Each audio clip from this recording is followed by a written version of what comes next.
This conference will now be recorded. Good afternoon.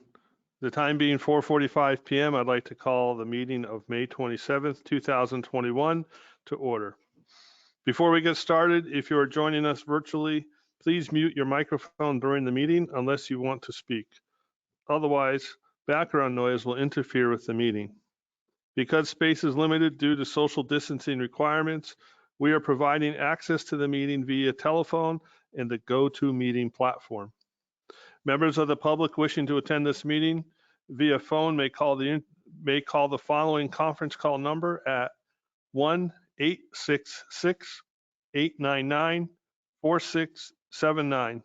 Access code 817-026-717. Members of the public wishing to use the GoToMeeting platform may access the meeting remotely using your smartphone, tablet, or computer at global.gotomeet.me/town-of-Tilton/Selectmen. This information can also be found on our website at tiltonnh.org under meeting schedules and agendas, Board of Selectmen. Please stand for the Pledge of Allegiance.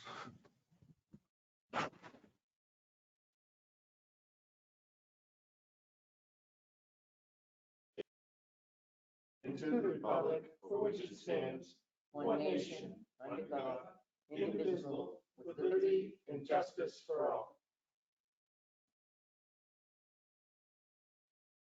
Thank you. This time I bring the minutes of the meeting from May 20th to the floor for discussion. Everyone have a chance to read them? I did. I was a little bit confused with all the inaudibles, and I think we need to really pay attention with the microphones and make sure everyone in the audience pays attention to the microphones. Yes. Actually, that's my gentle reminder right now to make sure that all your microphones are on and near your mouth when you are speaking, please. Gail will thank you later.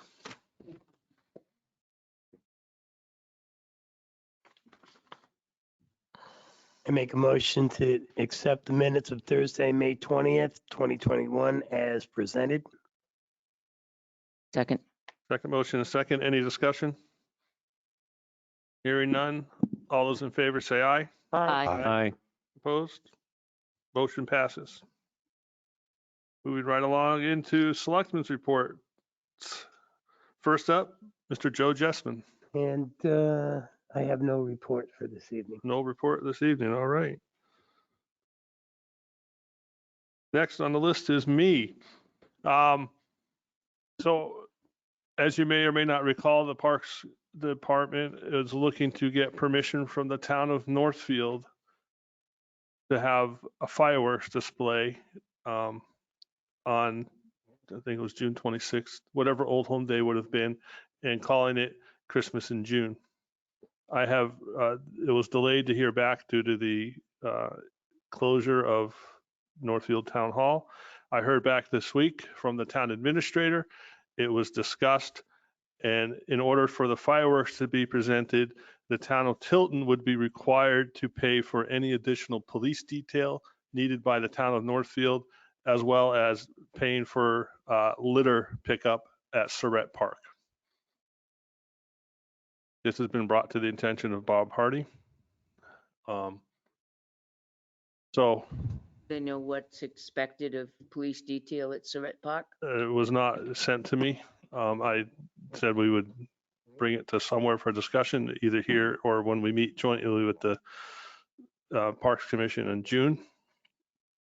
I suggest that we get a bigger picture or more closely defined picture of what they mean by detail, how many, what the cost is, and then what they mean by pickup. I mean, Highway Department can go over and pick up Surratt. That wouldn't be that would probably, Well, I'll read the email that Would, came. would volunteers be allowed to go help pick up as well? well, volunteers. Okay. Absolutely.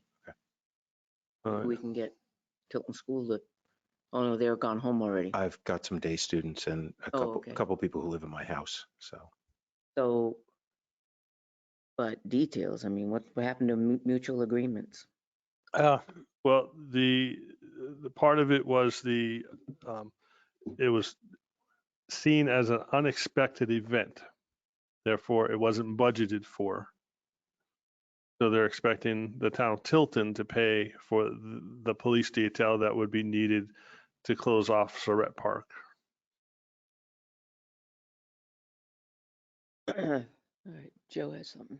I have a, Sure, I'm just looking for I don't think we can rely on volunteers to clean up Surratt Park.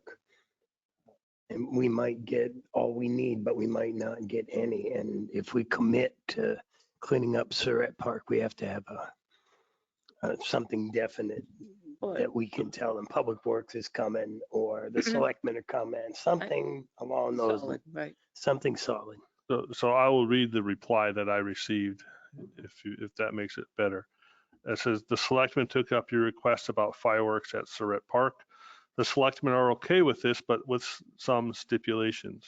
Tilton will need to cover all costs associated with the use of Surratt Park, for instance, traffic/crowd control, any police detail costs, trash pickup costs, and any other costs that are incurred by the town of Northfield will be passed on to Tilton Recreation.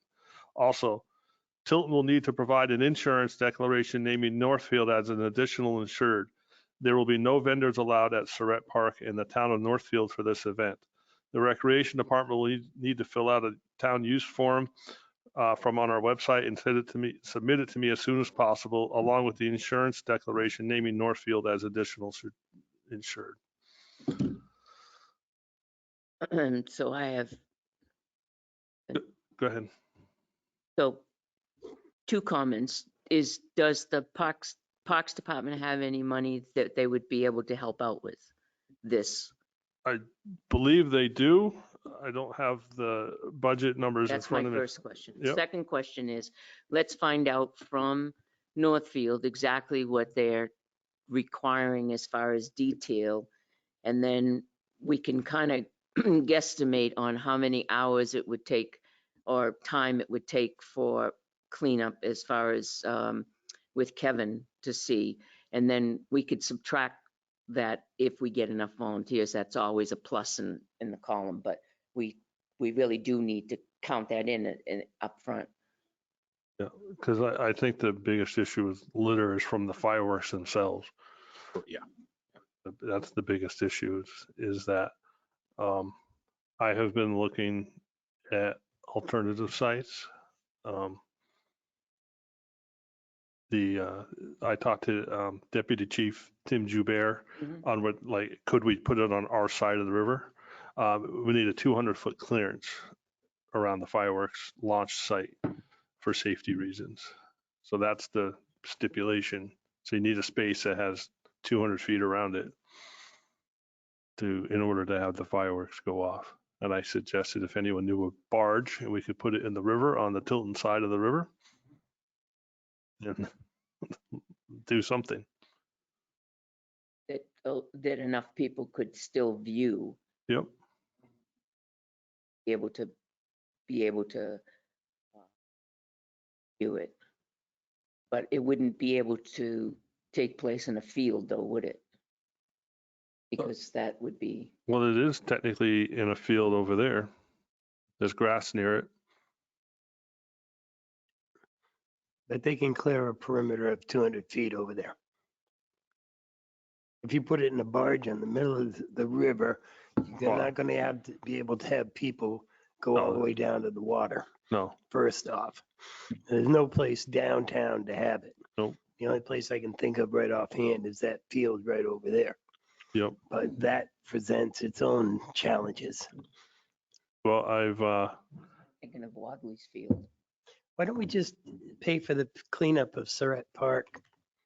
Great idea. I think that's, if they're willing to let us do it over there, it keeps it right where it's always been. Yep.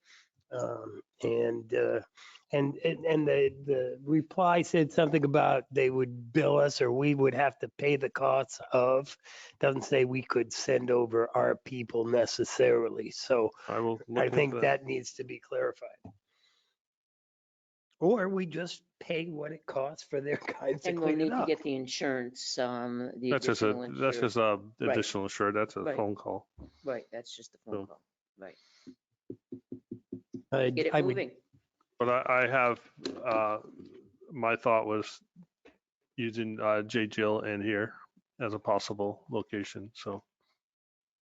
But haven't been able to get very far with J. Jill because the number I have and the person I can't never California. reach. No, it's here at the office here, a loss prevention person. So anyways, that's all I had. Next, John Scanlon. I'm next. So, our recent meetings, Conservation Commission, worked with Kevin Duvall and marked the perennials. And as you can see, a lot of the lupins are coming up. The daisies are coming up. Kathy and Chuck Mitchell went out there and put little stakes with flags on them so they know where and what not to weed whack. Because just to do around the fence and that walkway so people can walk around the park. As well as, I'm not sure, I didn't look at Jeannie's report, but it looks pretty good for the water levels, the contamination from Ernie's. We're right on the cusp of being done with that, Oh, after that'll be all good. that, which is a good thing. Because then we can look at the wellheads, removing them and sealing those up. And then that could be maybe in the future use for wintertime parking for cross-country skiers or other such activities. So Kevin's worked with them really well, and they're going to be mowing of it, a little path again, and around the rocks, as well as the Conservation Commission's working on getting somebody to help with cleaning up of the gardens. One of the things was the trail. Northfield made a plan to clean the trail, Winnipesaukee Trail, but they didn't include anything in Tilton. Well, it wasn't, the trail committee made a plan to do the Northfield side, but nothing in Tilton. Are they intending to do Tilton? They hadn't planned it, I guess, so trying to work that out. Some volunteers actually went without even being asked and cleaned from Morrison Ave all the way up to Burger King along the trail completely. They report a lot of trash that had blown in from the construction site on the back of the Honda, with all of our high winds over the winter, that's pretty scattered with, the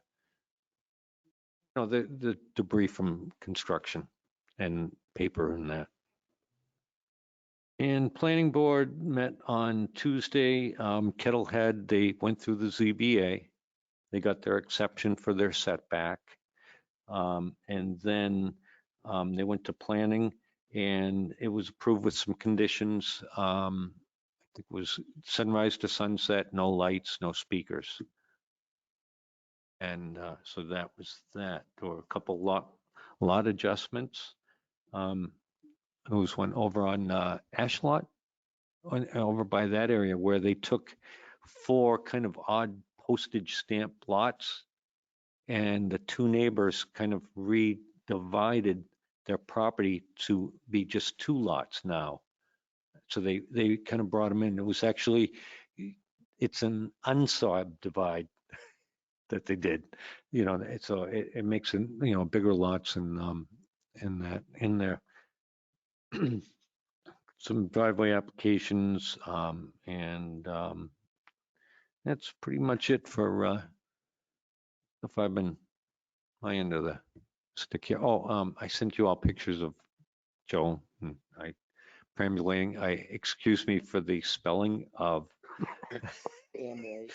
Yeah, the spelling of Pest House Road. I did voice to text. Oh, And the sun was on the screen and I clicked save and I looked at it and I think it said, I don't even know what the road they well, called good, because I didn't know where that road was. So. it. So, and it won't let me edit it, but it's really nice, that app that I got, and it shows the exact GPS and the altitude. Awesome. It didn't show the attitude though. Oh, the It was, attitude. we're, Well, I did take we're those, fighting bugs. I took those two pictures. I made the picture of you and Joe the background on my computer, so. Oh, did you? Yeah, sure. Oh, that's nice. I just Nick? thought you found Joe lost in the woods one day. Yeah, well, that's where it's Well, I findable. was a little lost a couple times. Yeah. We had fun. Uh, And that's it for me. I just had a quick question. You said sunrise to sunset, or is it sunset to sunrise? Oh, well, they can only be out there from sunrise to sunset, so Oh, okay. it's not So they can't be out allowed. there at 10 o'clock at night type No. thing. Okay. Yeah, so that, as opposed to setting a time, then, how time of the days change. So now it fits into, whatever sunrise, Yeah. sunset, which you can check on the news and see when it is. Interesting. that I worked never okay. would see it that way. All right. Next, Pat Constantino. I do have something for you. Jeannie's worked very diligently on the memorandum of understanding. I worked on the second part of the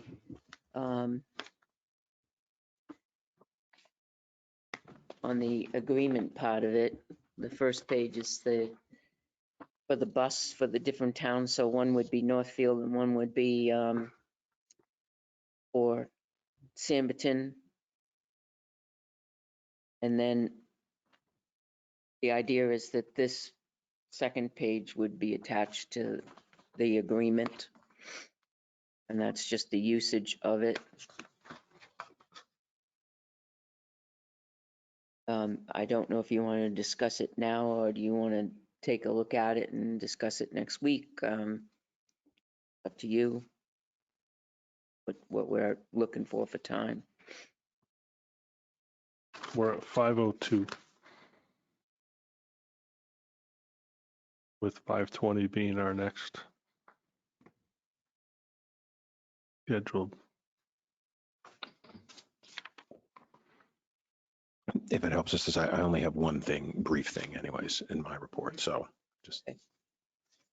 So it's kind of self-explanatory here. The purpose of the MOU is to allow temporarily utilize a vehicle owned by Tilton, so Samberton, owned by Tilton for official business purposes. The vehicle is specifically described as that would be the Sprinter. Time frame. So it would be whenever we decide to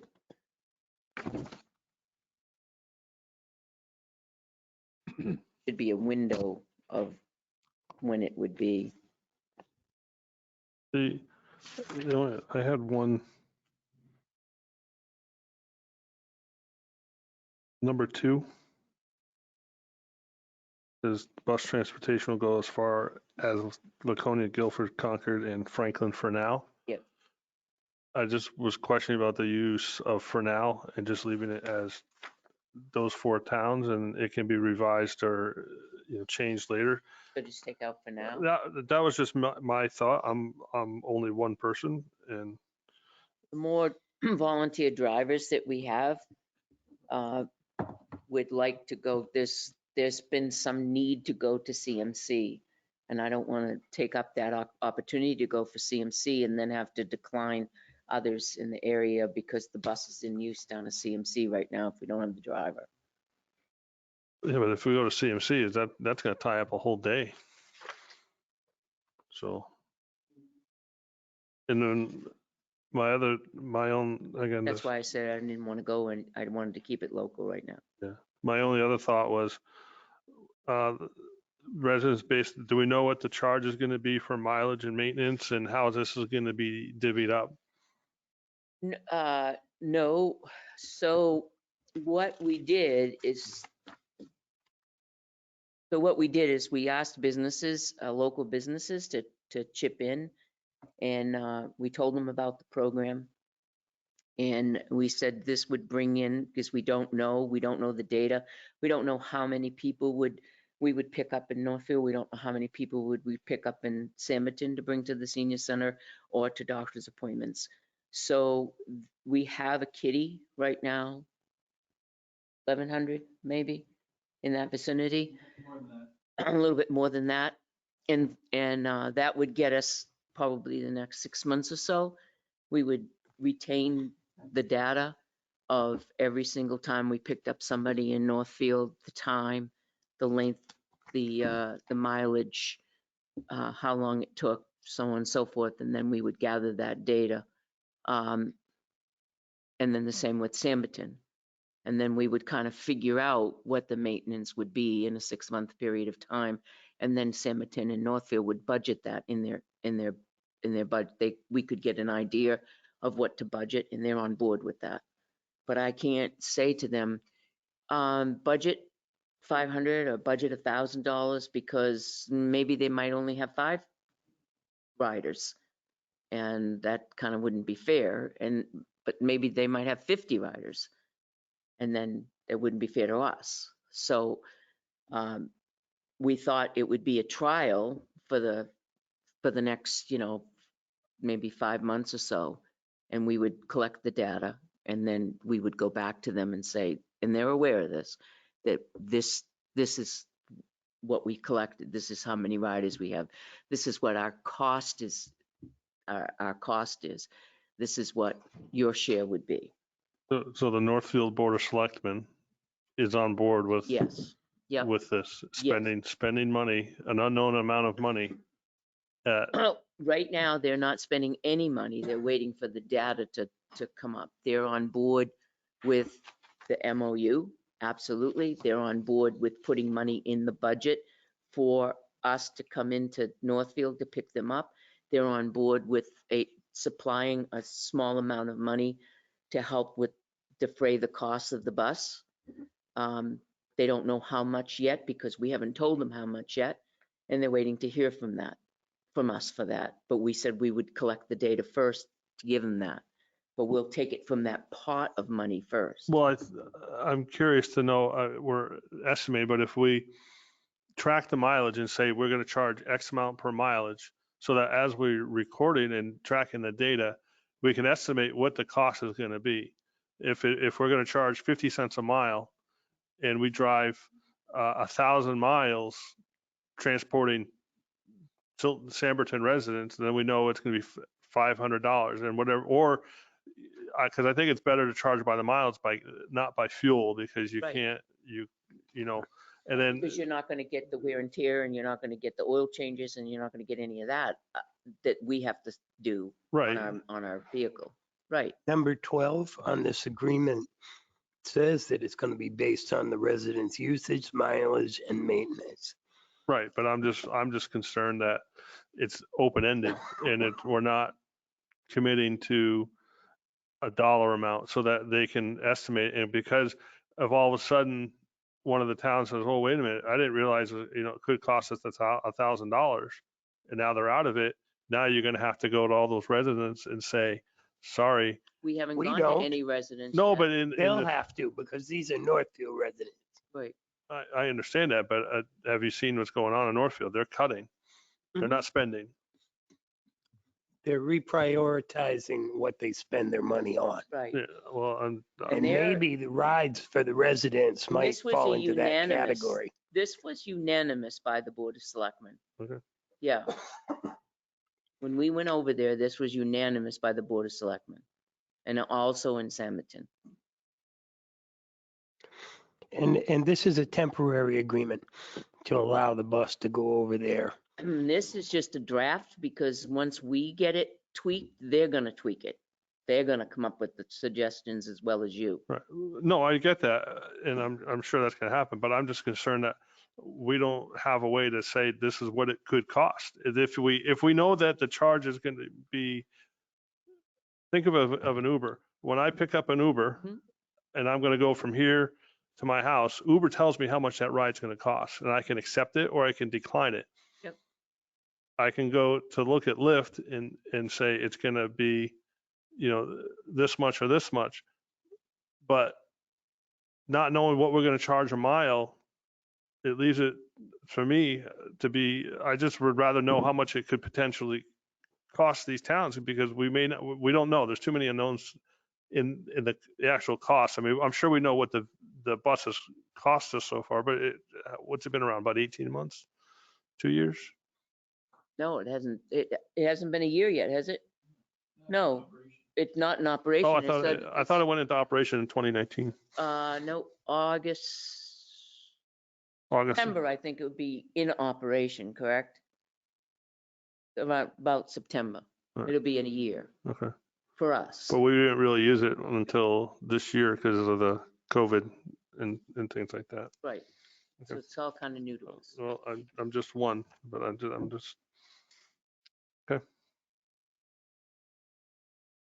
Chairman, Yes.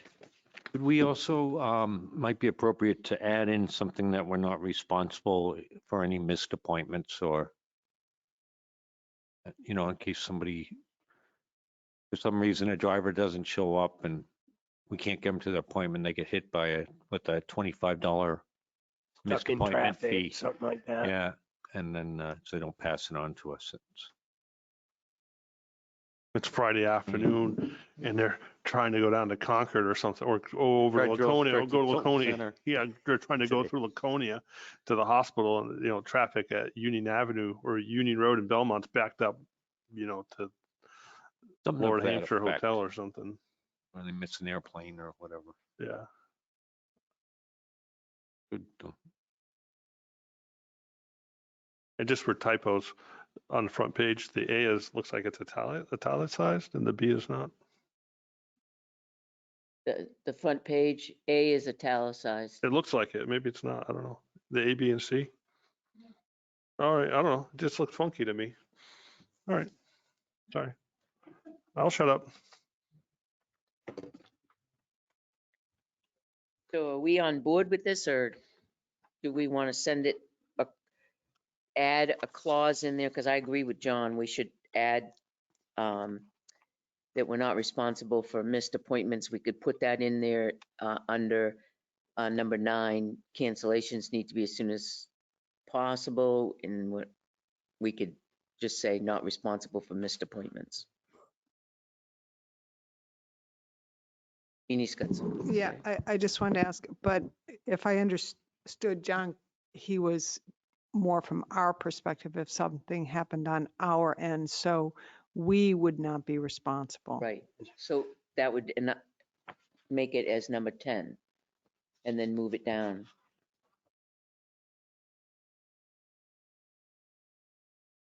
And then number 10 would become number 11. Yeah, I get that.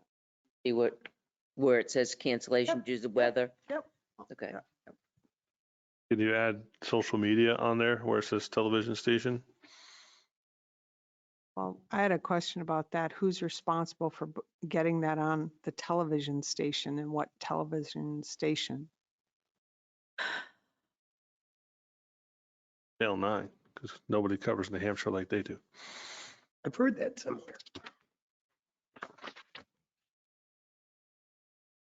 Like if the Tilton Senior Center is closed, is the bus closed?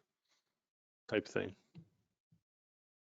Because I'm sure Meals on Wheels they go to what they call them, blizzard bags or whatever. Yeah.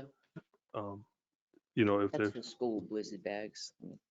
I get them all confused. You have a point, Jeannie, because it would be, the secretary would be doing that, but in 2 years from now, who's going to be doing that? I think it'd be easier to say, you need to check our website. Right. Let's just do that.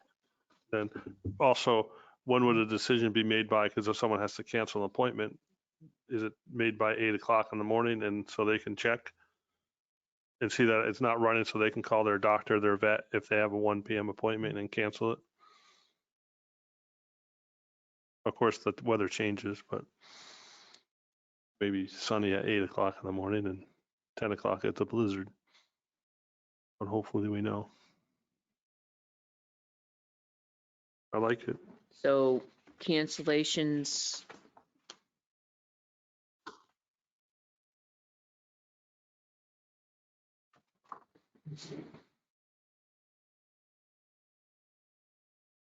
By 8 AM, you're saying? I don't know. I'm just looking, should we say, this way it just gives consistency where if a storm is coming through, hopefully with modern technology, we know what the weather's going to be. I know squalls pop up in that. That on our alert Tilton. Oh, yeah. But how does that get, if someone's being picked up in Samberton, how do they get, I guess, On They- the phone. someone can sign up for that from Yeah. out of town, right? Okay.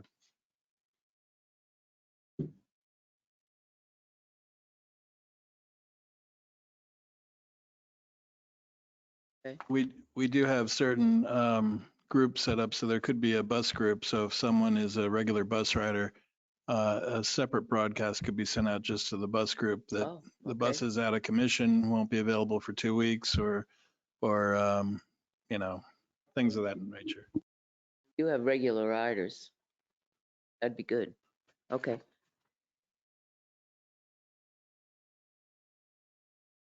I drove by the senior center last night. It looked pretty full. I don't know what was going on, but I was going up to catch sunset. Music. Oh, okay. All right, so I have checked the website, 8 AM cancellations, not responsible for missed appointments, taking out for now with the location for the transportation will go as far as then.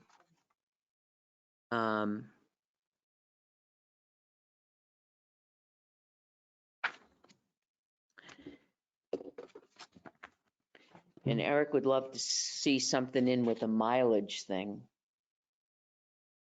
I'm not sure that that's possible right at this moment. What do you think?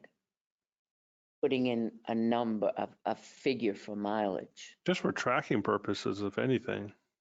giving them a denomination for mileage, Do we know what they'll what be it costs us? charged.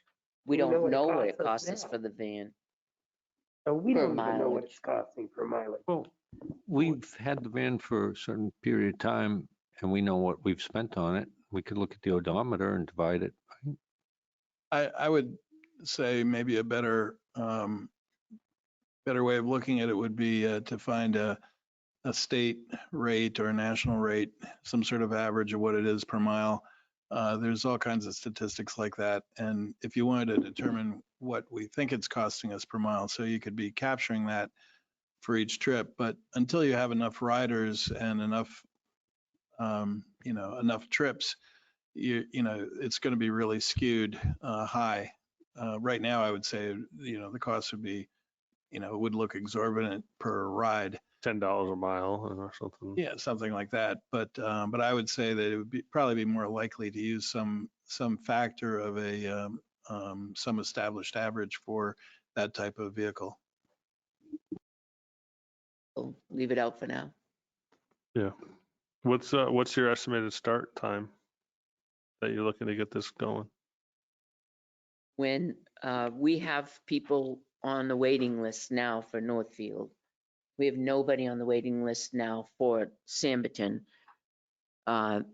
So when we bring it to both towns and the both towns sign off on it with the town of Tilton, then we have 3 drivers, and whenever the need comes up, we'll get going. Okay. I think we have 3 on the waiting list for Northfield. Three's better than none. Well, they call on a regular basis, so. All right.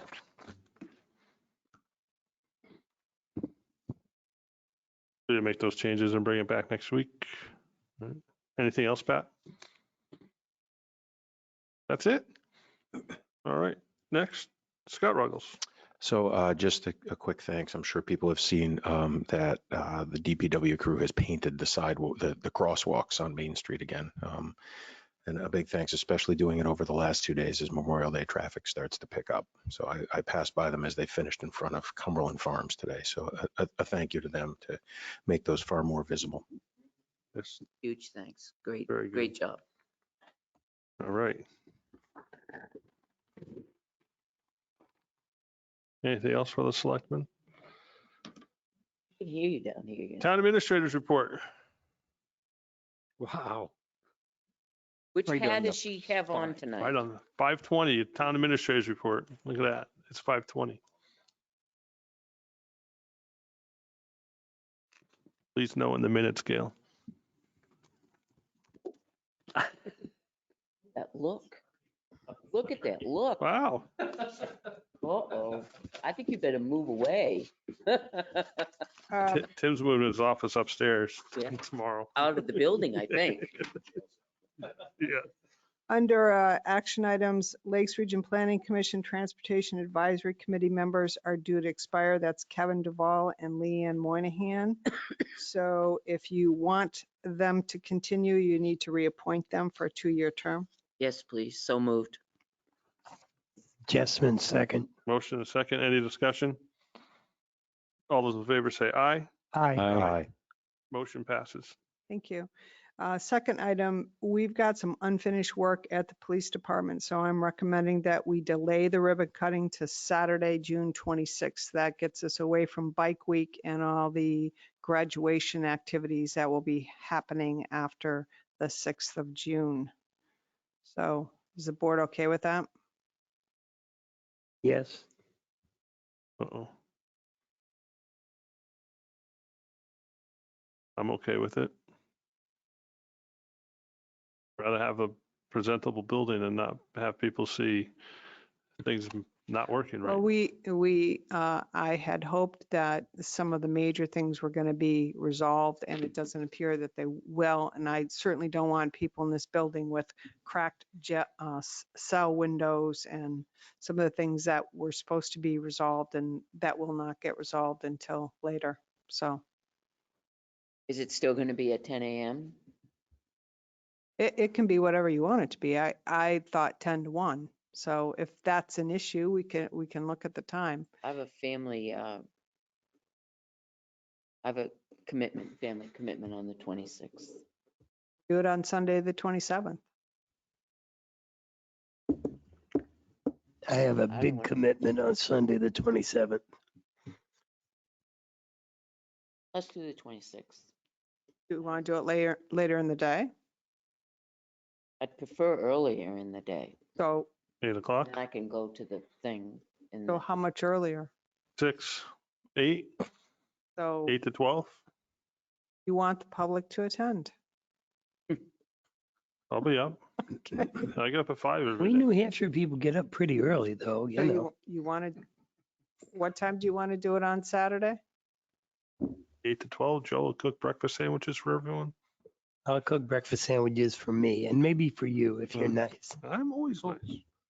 Okay, so Saturday, June 26, 8 to 12.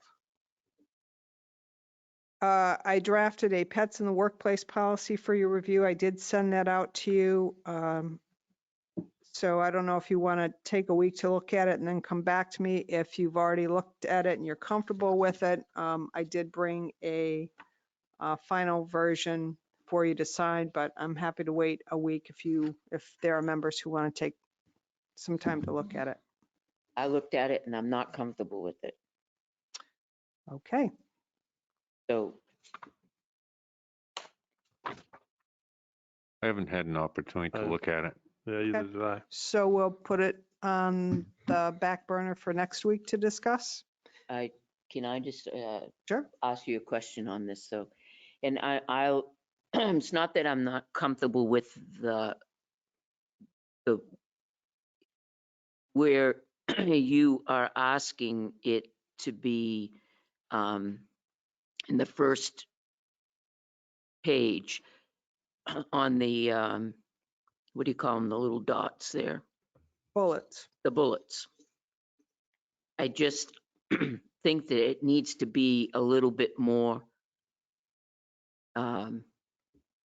clarification, because when I read it, I kept asking myself, how? How could you explain adequately trained? Mm-hmm. How could I explain free of parasites? Mm-hmm. So, and how can I explain that my pet will not cause allergies?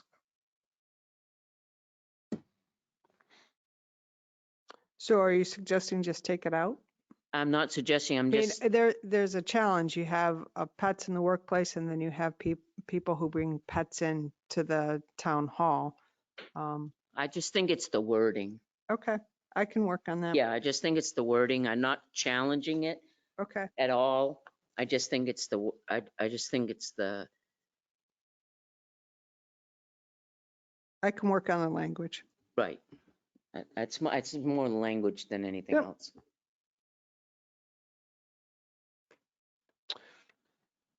All right. The rest of it, I had absolutely no problem with it. It's just those 3 bullets. Okay. Then I have FYIs that I don't know if anyone has any questions about. Did want to mention Craig Weissman, who's one of the owners of the Winnisquam Market. It's not on your list, but it came in after the fact. He is asking the board to consider putting signs up that say 2-hour parking down at the Winnisquam Market. Apparently having issues with people who are coming in to go out on their boats and they're leaving their vehicles there all day. I did talk to Lieutenant Gilman to ask him if he saw any issues with it. I'm not so much sure. My impression is not that Craig was looking for so much enforcement as just a deterrent to people. If they see the sign, then they know they're not supposed to leave their car there all day, you know, park there and then go out on a boat and then come back. So don't know if you want to think about this or if you want to talk to anyone or if you, We have signs there now? no, not that says, Nothing there now. nothing that says 2-hour parking. This is just in front of Winnisquam. It's on the parallel. That's that whole little spur? Yeah. Like what, 10, 12 spaces there, I think? Old Route 3 or whatever it is. Yeah. Along the median. Yep. Oh, Just saying that it would say, 2-hour parking only or something. We have that to hold a effect. public hearing on that? I was going to say, we usually do before we make the decision. We Case. certainly can do that. That would delay it until sometime in June. Okay, so you want to That's have a next public week. hearing on that? That's true. Yes. Okay. Well, I think we should come up with a time before what we propose. I mean, 2 hours too much and not enough? Or what? Well, I Oh. think the public hearing, you have that conversation. Yeah, okay. 2 hour, right, 2 hours is what we have downtown. And then do we have to notice all the residents down there, or do we just post it for public? It's a town road. Okay. Another, just FYI, we have approximately another $16,000 coming from Eversource for our energy incentive. We had, if you recall, we got 16 from Liberty Utilities and we've got another 16 coming. I just completed the paperwork on that. Concerts, I was curious if we know what's going on with the concerts. Excuse me. What is the energy incentive being used for? What are we? It's the type of equipment that was installed in the building. Oh, Tim? for this building. Yes, this Oh. building. I'm sorry, this building. Yep. So in the very beginning, I looked for, energy incentives using certain equipment, and Liberty Utilities and Eversource are giving us, I guess it'd be rebates. Right. Cash, yeah. Would that be utilized? And the reason why I was wondering is, Town Hall has those fluorescent lights that have been in there for all that. Is this something that, at some point it would be nice to get those put in with LEDs? Yeah, that's separate then, yep.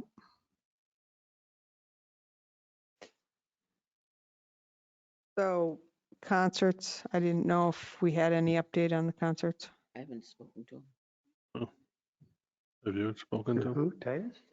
No. Nope. Do we, do we still want the porta potties to go out? Okay. Yeah. All right. Just FYI, Johanna and Leanne put out red, white, and blue lights on the trees that will go out for Memorial Day and stay until the 4th of July. They look nice. I saw them last night.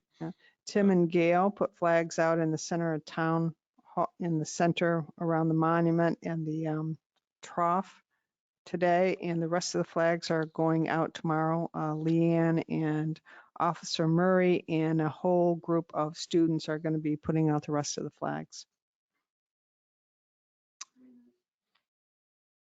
And yeah, I did put in the FYI that I have reached out to the towns of Northfield and Samberton about the perambulation, and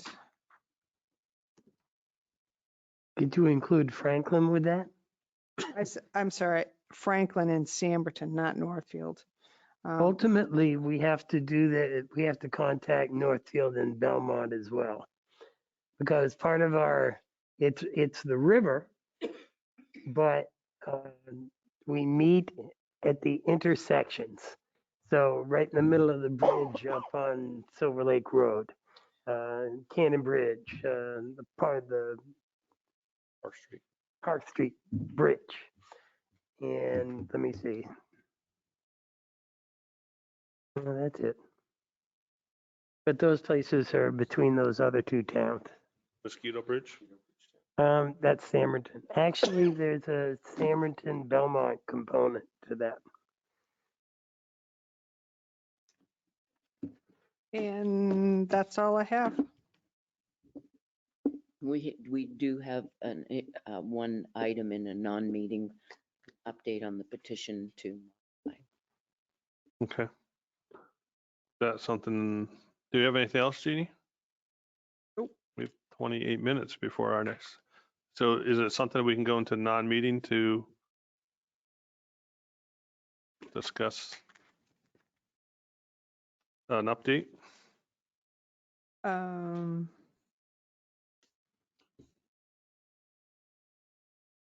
believe we can recess. Yeah. Non-meeting. We could do a non-meeting. And I was out, so you did talk about the fireworks in Northfield. Yes. And has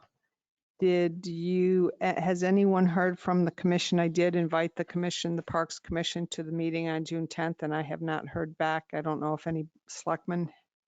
Okay. There was one email.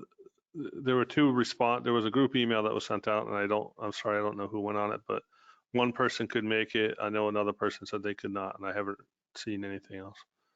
I haven't seen it. You didn't get the email? Okay, well, I'm not included in on the parks. I will email Bob, Well, I haven't seen any emails. because there's, If you send it to parks, I haven't seen it.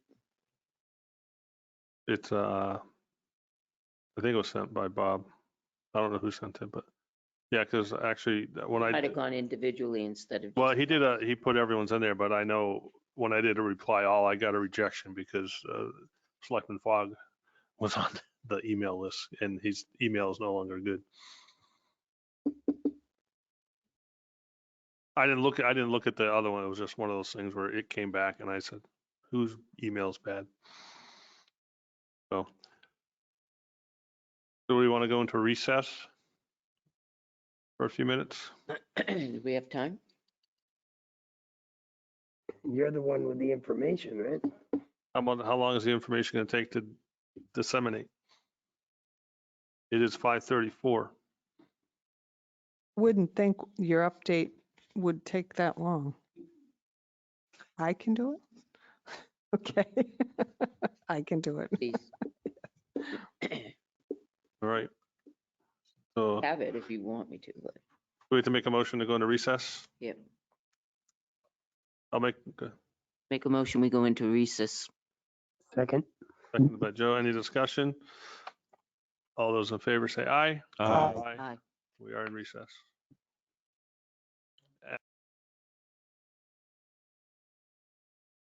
This conference will now be recorded. All right. With the time being 5:51 PM, we are coming out of our recess.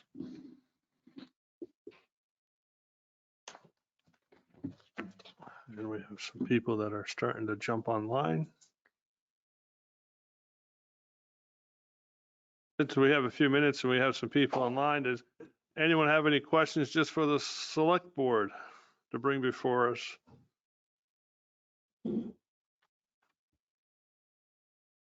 No? Could I ask, like I'm planning on, like I attended the last meeting for the police chief, and I'm attending this week and the next one. How would you like us to provide feedback to you guys after these interviews? Or do you, I mean, I'm assuming you want that, right? That's, Yeah, Oh, Scott, thanks.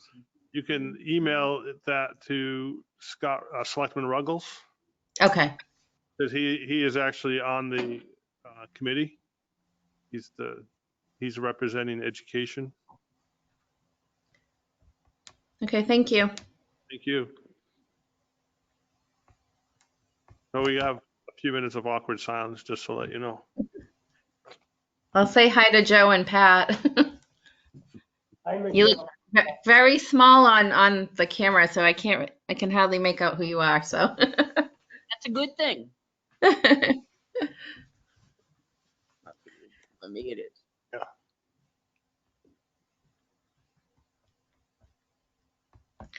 And this is a different platform. I don't know how to put my last name into the labeling, so I apologize.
Hi, Jane.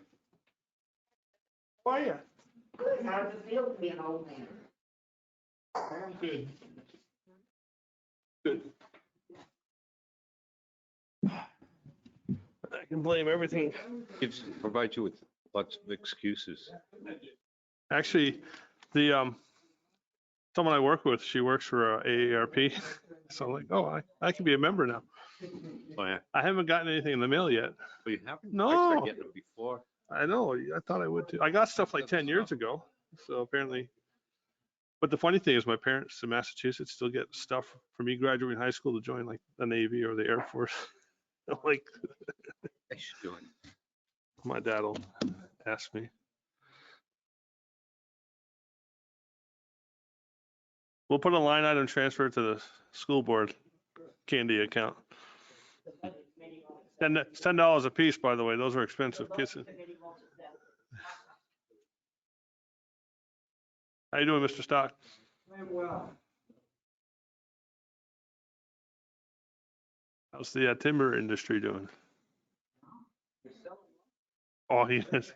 Yeah. It's like gold.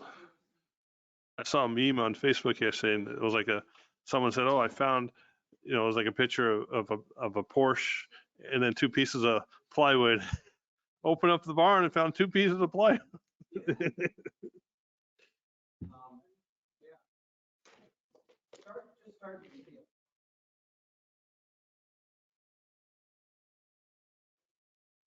Yeah.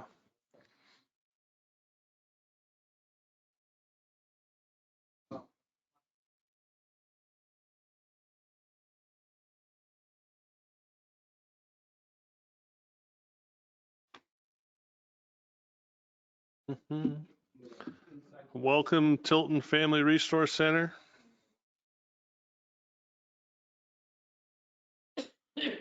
Thank you. You're welcome. We're just at moments of awkward silence, just to let you know. Don't think that anything's wrong. We're kind of in between. Oh, Hi, Michelle.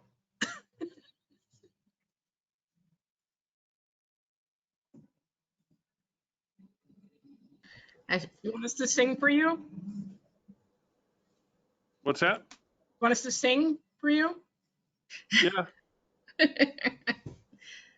Mia works with the Samberton, Northfield, and Tilton Police Departments in the ACERT response program. So she's our staff member that has the most contact, I would say, with the PD on a regular basis. Yeah, Nice. I used to work with them as well. So Yeah.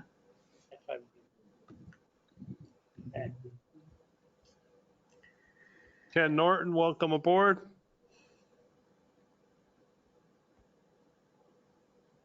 Saw you on the news the other night.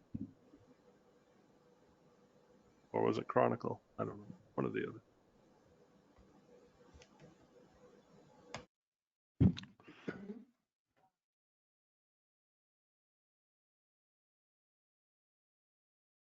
All right. Elvis is in the building. Stop. Right, the Secret Service.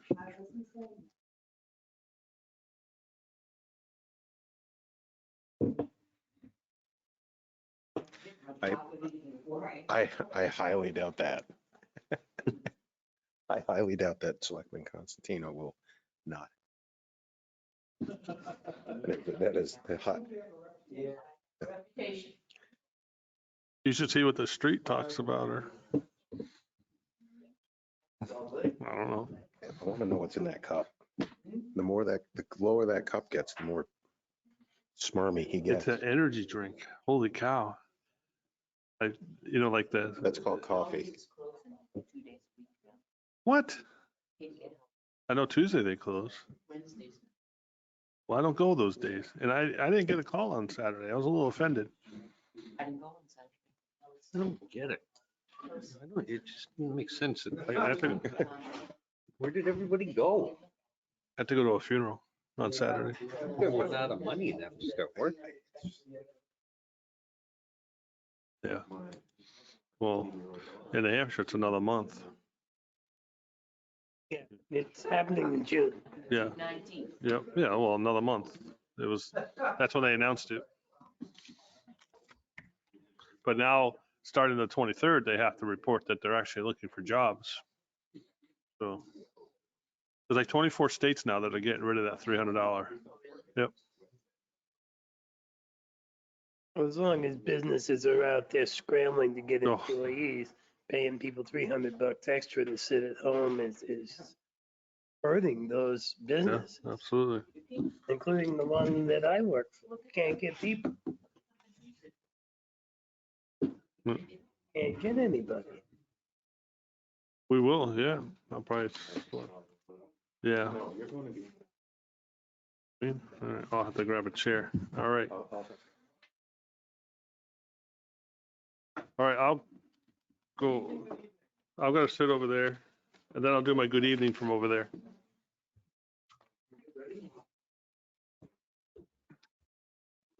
So you're gonna, Sit at the head of the table.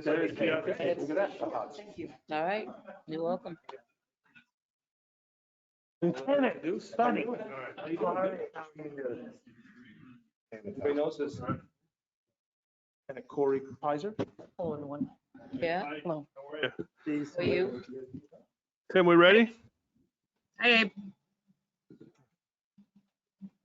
It is, Right at the yeah, it's microphone. green. Testing. Yep. Yep. You need All right. to You just might want to put it speak a little to see. closer. All right, I'm just going to do a little introduction here.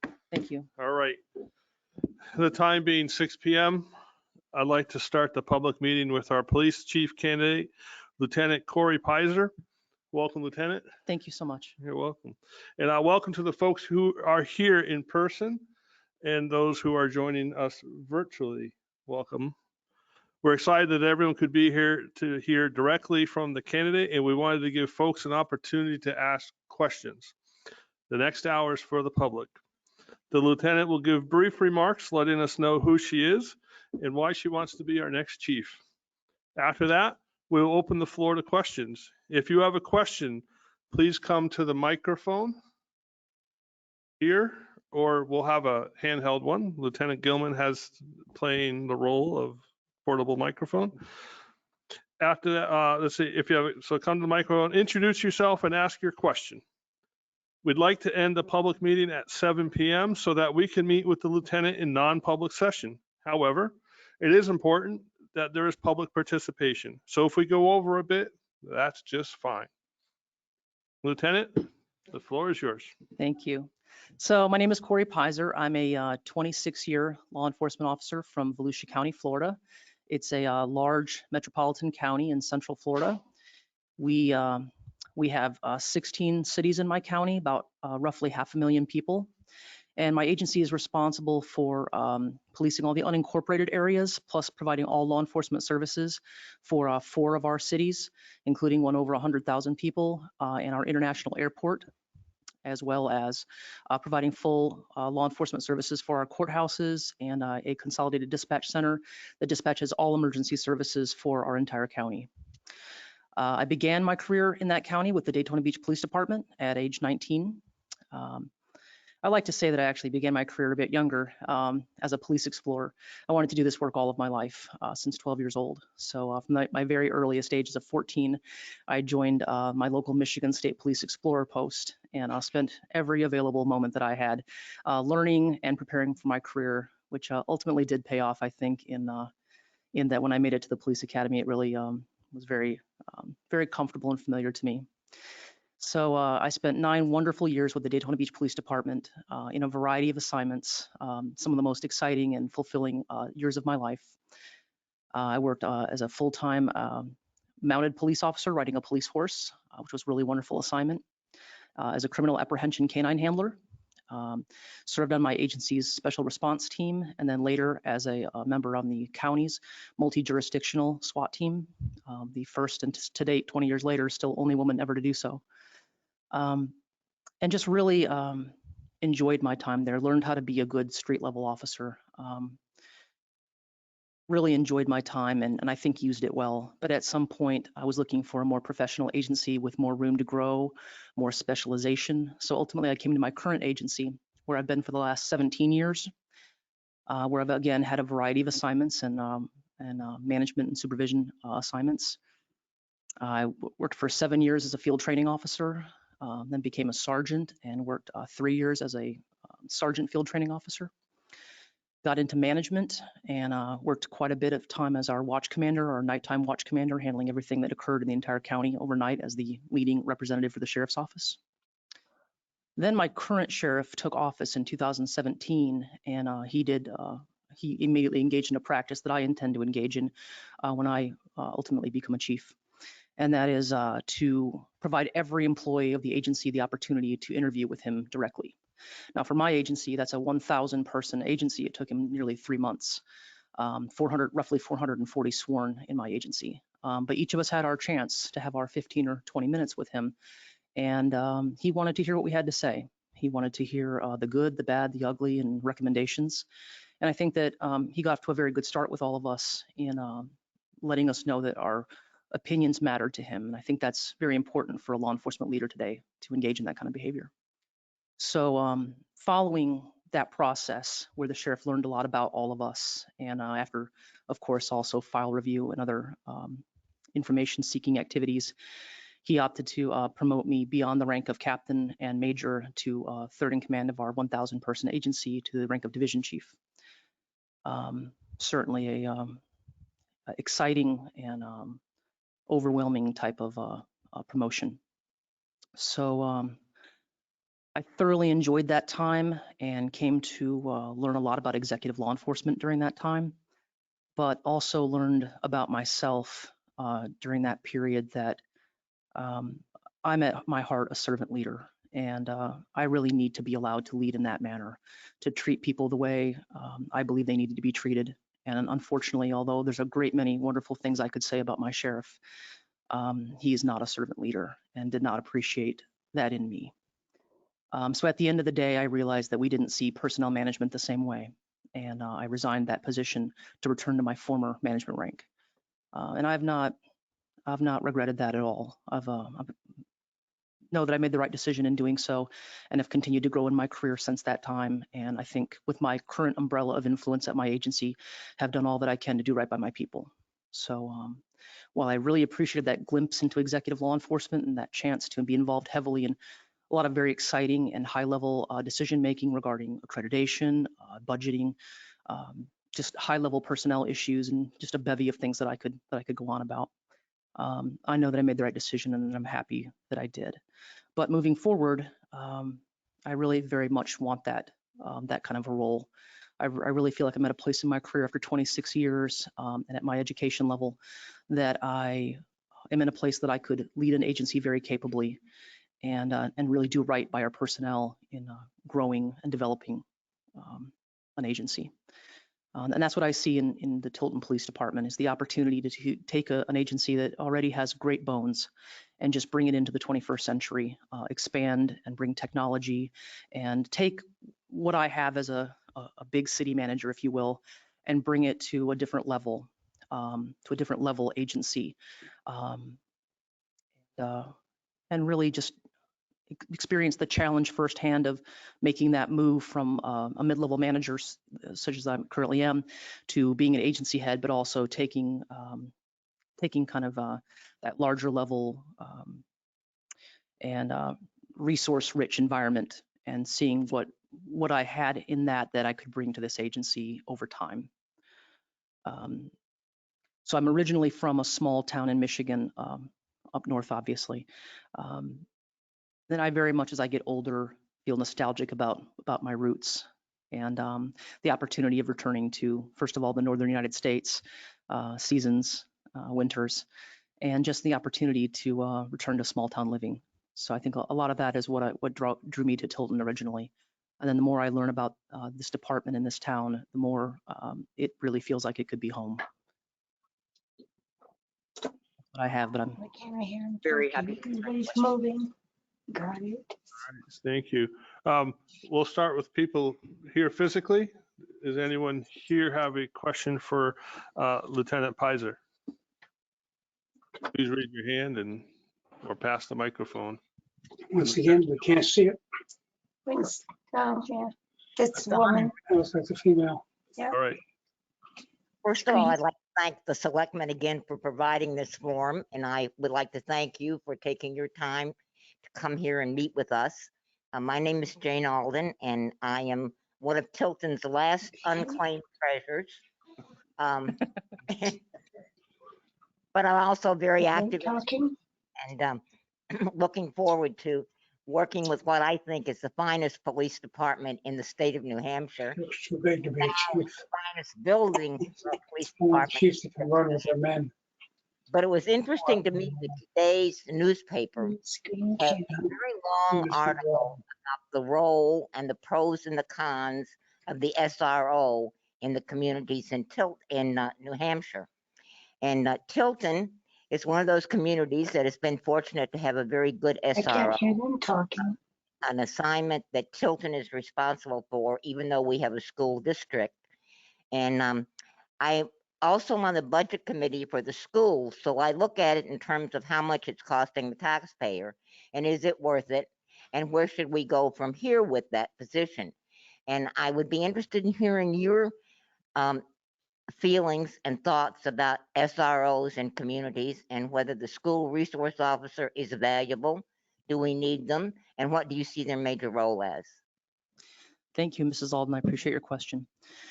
So as recently as even a year ago, I was responsible for my agency's school resource deputy program. I had 7 school resource deputies and a sergeant for that program.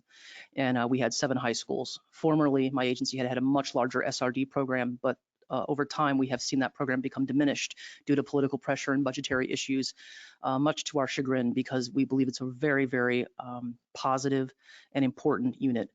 First and foremost, for the protection aspect for our children.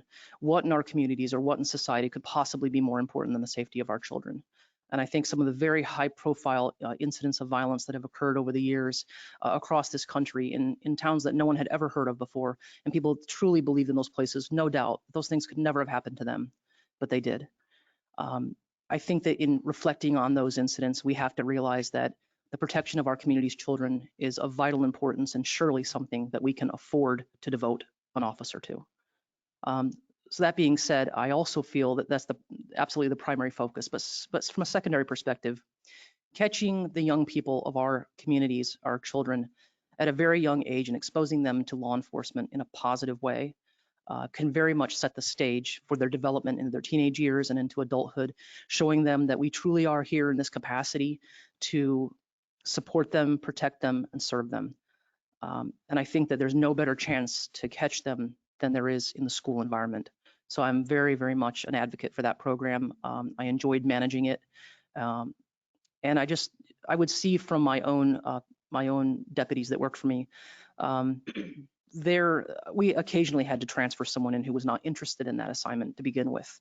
And I oftentimes would see those people who had been reluctant to go into that role to be transformed by the experience and to come to realize themselves, without someone in management telling them so, that this role was important, that it was impactful, and it could be very, very rewarding. So I think a lot of times they discover that on their own, and I think that's very heartening.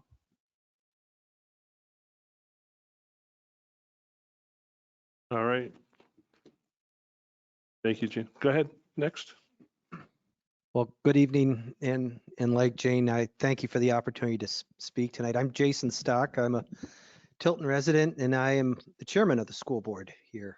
And so thank you for coming and making the trip north. Related to Jane's question, we have a cooperative school district where there are 3 communities that are part of it.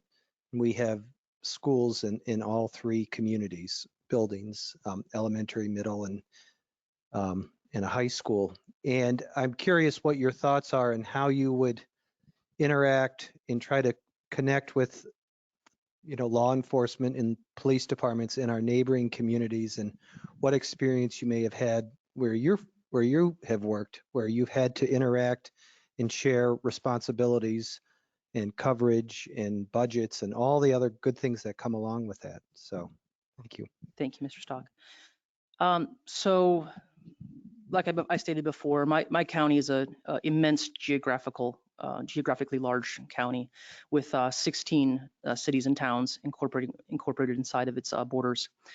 We have mutual aid agreements with all of our cities and work very, very closely with all of them. And I think it's just understood, as it should be understood throughout our profession in every jurisdiction, that collaboration is the key for effectiveness in this work. And the more that we can effectively work together with one another as teammates in serving a greater purpose, the more likely we are, each of us individually, to be successful. So I'm not sure what the dynamics of the 3 townships working together would look like on the ground, but I can tell you that I would certainly be supportive of collaborating with my fellow townships and cities. And I know there's cities nearby as well, Franklin and such. So I think that we all, regardless of jurisdiction type, when we work in close proximity like this together, simply have to collaborate. Any one agency trying to do it alone is going to be less effective and weaker than the strength that we can bring together when we cooperate. Perhaps if I knew more details specifically about the SRO, how that connects to your SRO situation, I could give you a more specific answer. But my overall answer to that is that fully on board with mutual aid, fully on board with cooperation, and would certainly be looking forward to building networking and building connections with other chiefs and with other municipalities and townships. Thank you. Anyone else in person? Thank you. Good evening, Lieutenant Pizer. I'm Kevin LaChapelle. I actually was one of the folks that sat on the panel and with your interview. So thank you for flying up. Maybe you walked, maybe you drove. I assume you flew. But thank you for coming up. It shows us how important this is to you to come up here. And thank you to the selectmen for offering the forums that they have. My first question for you is in the aspect of emergency management. Whether New Hampshire is unique to this or not, but typically police and fire chiefs are the emergency management directors in communities. You may or may not know this, but in Tilton, the emergency management director is the police chief. So if you could just share with us your thoughts on hazard mitigation, planning, your involvement with emergency management, and perhaps your involvement with local emergency operations planning. Certainly. Thank you, sir. So I come from a county that's a coastal county, and in Florida we go through 7 months of hurricane season. We go through actually a number of environmental threats from year to year. Sometimes it's extended periods of drought and extreme corresponding fires. So we've had throughout my 17 years at my agency and 26 years in the county overall, just a number of extremely serious and very, very involved, not tragedies, but certainly situations that could have been crises. Whether it's any one of the hurricanes that strikes us or gives us near misses every year, to again, for example, we had a terrible, terrible year of fires in 1998 that just decimated our entire, really a tri-county area. I was actually deployed with the National Guard for that one. But my area is we're no strangers to emergencies and large scale, not only natural disasters, but truly just everything that comes along with the extreme special events that we encounter every year in my area, because it's just a very tourism heavy laden area with even outside of unusual or extraneous emergencies. Every single year we deal with just hundreds of thousands of people descending upon our area for the Daytona 500 and the other NASCAR races, the bike events, spring break, and just really just a very lengthy period of month after month after month of extreme special events and incredible traffic, and just everything that comes along with having that many extra people compounding an already 500,000 residency number of people in residency in our county. But that being said, we have a very large emergency operations center utilized at the county level by us and by all of the cities within our jurisdiction. And I have on a number of occasions over the years been the representative from my agency to man the emergency operations center for our operations. Generally, each entity represented at our EOC is a liaison to the services available from that individual agency. So when I, for example, have a midnight shift day after day during a hurricane hitting our area, for example, it would be my responsibility to coordinate everything that our EOC for our county is requesting of the sheriff's office. So that can be very expansive. That can this is essentially a 1,000-person agency and all the resources that come along with everything that we have: an aviation unit, a marine unit, Bearcats, search and rescue capabilities. So really just an incredible amount of responsibility for resource allocation. So that has been, I think, an interesting and opportunity for me to grow and learn from those experiences. I think when you're actually going through one, you wouldn't mind trading it to not have that experience. But in retrospect, you always look back on these things and you say, well, I learned and I grew from that hurricane, or I learned and I grew from that terrible special event, or from whatever it was that you went through. So certainly emergency planning is just vitally important for any jurisdiction, for them to have capable, qualified people operating at that capacity. I do have some degree of experience, as aforestated, in doing so, some FEMA training as well. And I think it's very important for the person who's in charge of that role to ensure that the people working for them are well trained and well prepared for any potential emergency that could come their way reasonably. within that jurisdiction. So certainly not a responsibility unfamiliar to me. But I understand and accept that that would be a responsibility of the role. You for that explanation, and that actually leads me into the second question and my one of my personal concerns that has I guess kind of gained traction in my mind, where you come from obviously a 1,000-person agency, hurricane season of 8 months, and the magnitude of the incidents that you've either been in command of or participated in, is that coming to New Hampshire and coming to Tilton. And I personally have been involved with over the past 25 years in emergency management and local fire department, and know how it functions as far as emergency management being somewhat of the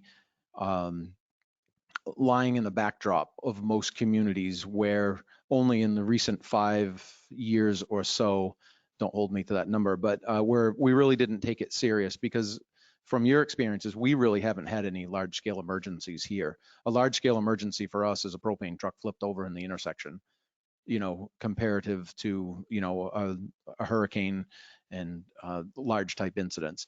Is the concern is that you coming from a larger agency where you can pick up the phone or send a text and you can have a chopper hovering overhead and have 5 canines, or maybe staff the EOC with 10 members, when the staffing the EOC with 10 members in our case would mean that you're doing it.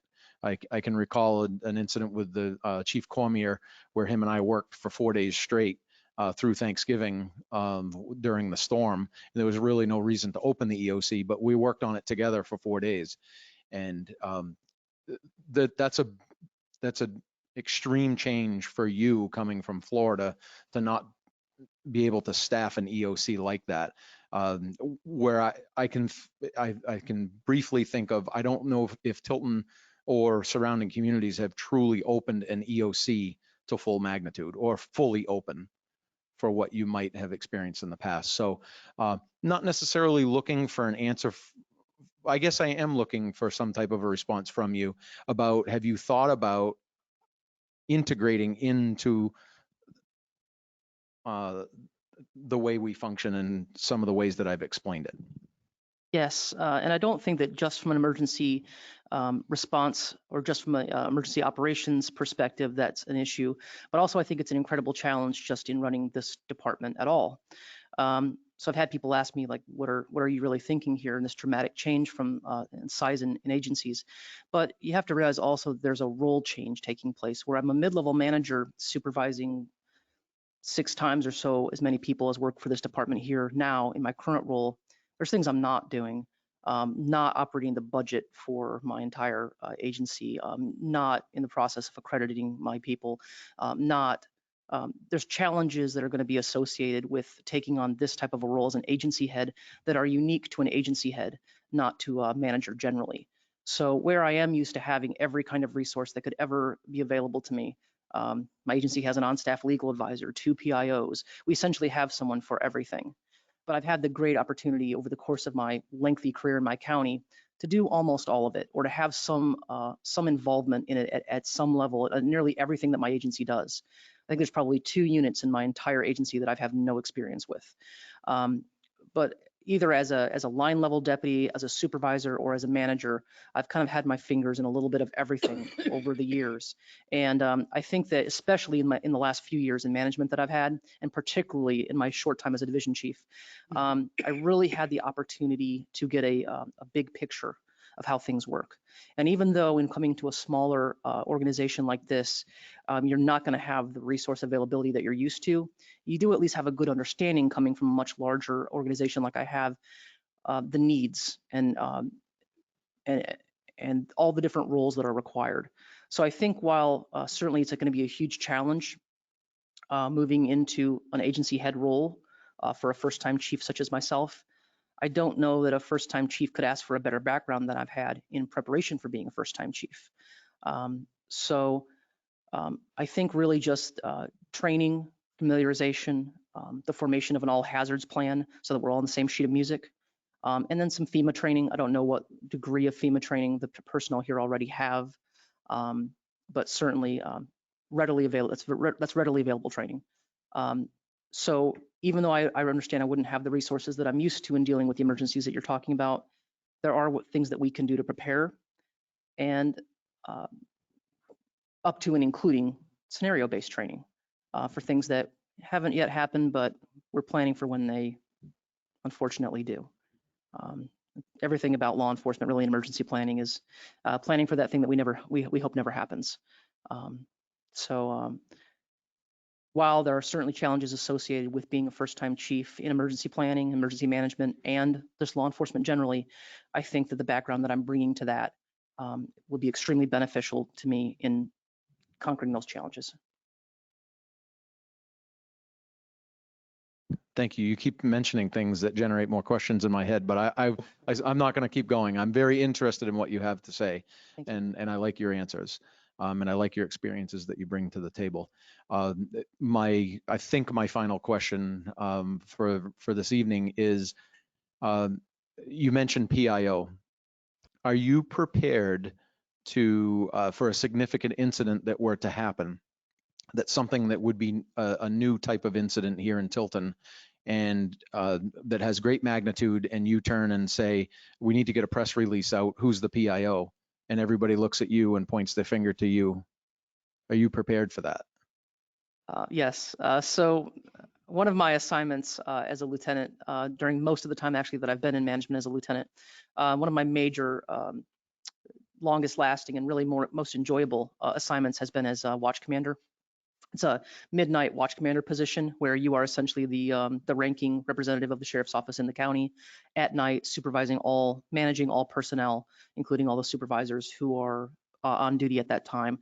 It could be anywhere from on night shift, it could be anywhere from 100 people to 170 people, essentially working throughout the county everywhere for the sheriff's office. And during those events, you're it. When there is a barricaded gunman, when there is a pursuit that runs throughout the county, when there is a shooting, an officer-involved shooting, or just any kind of thing that you can imagine, the worst of the worst that we really experience, it's you. It's 3 o'clock in the morning and everyone else is asleep. So of course, at some point you rally the administration and additional people respond. But for all those initial things that go on, including media response to those incidents, you're it. So I spent roughly 2.5 years in that assignment, and I can't think of anything in law enforcement any type of anything in law enforcement that I'm actually aware of in all of my career that I didn't see or handle in some way in that role. Every kind of critical incident that you can imagine. Literally officer-involved shootings, one of my people getting shot, barricaded gunmen, hostage situations, really just about everything I can think of. As a watch commander, I personally talk down people out of those situations myself, but you become essentially the commander on the scene for every single thing that happens of magnitude. So that certainly involves being the person that they come to. That the media comes to for the initial response to that. Also, in a previous assignment as a sergeant, I was the liaison to our communication center, our consolidated communication center. And in that role, you also were the PIO contact, if you will, for media requests for really anything that happened that was dispatched by your communication center or handled by your sheriff's office. And they would usually call in every single day. All of our newspapers or all of our major media sources would call in every day for, hey, what's the update? What's the news? What do you have for us? So you kind of get used to what they're looking for, what's important, and what's important not to divulge. So I've had some limited experience with that role, and I think that enough so to prepare me for being the agency spokesperson, certainly.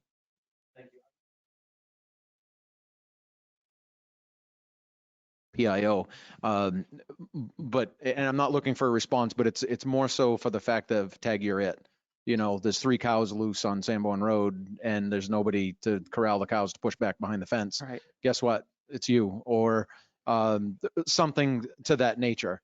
The fact that tag you're it and there's no one else to call. So that's why I use PIO as an example. So there's no doubt in my mind that I know you have cows in Florida, so you'll be fine. And I've Uh, corralled them before. But thank you for your responses. Thank you. I was gonna go on.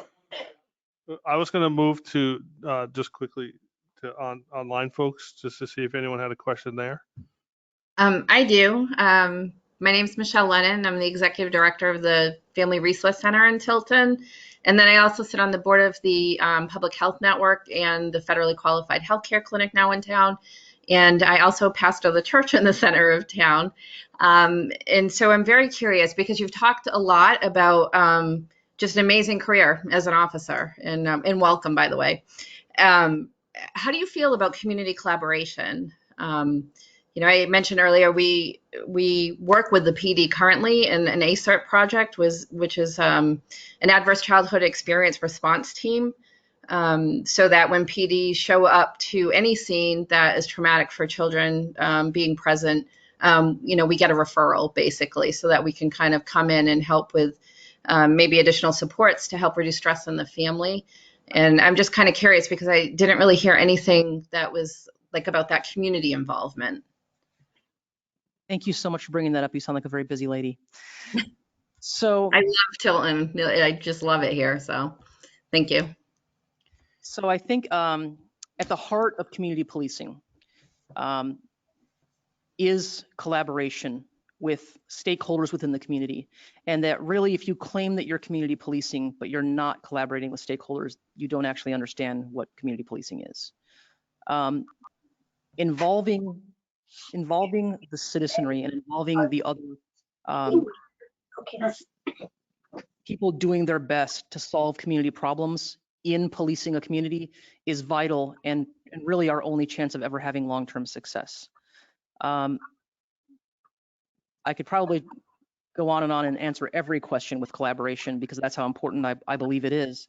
But bottom line, I think what you're asking is how open am I to the prospect of working hand in hand with community organizations to better our community and to enhance and involve our policing efforts in solving those problems? And the answer to that would be very interested and completely on board with that.